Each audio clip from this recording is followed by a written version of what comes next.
হাজার বছর ধরে আমি পথ হাঁটিতেছি পৃথিবীর পথে, সিংহল সমুদ্র থেকে নিশীথের অন্ধকারে মালয় সাগরে অনেক ঘুরেছি আমি।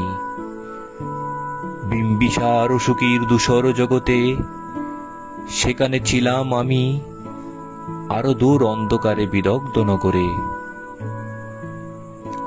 আমি ক্লান্ত প্রাণ এক, চারদিকে জীবনের সমুদ্র সুফিন, আমারে দুদণ্ড শান্তি দিয়েছিল নাটোরের বনলতা সেন।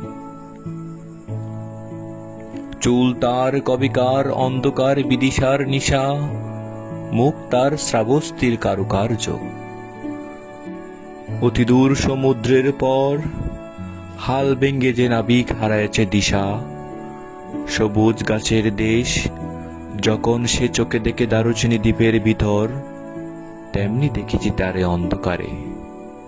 বলেছে সে এতদিন কোথায় ছিলেন, পাখির নীড়ের মতো চোখ তুলে নাটোরের বনলতা সেন।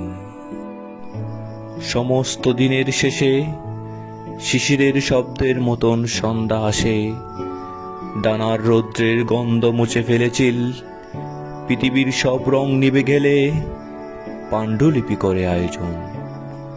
তখন গল্পের তরে জোনাকির রঙে ঝিলমিল, সব পাখি ঘরে আসে, সব নদী ফুরাই জীবনের সব লেন্ডে।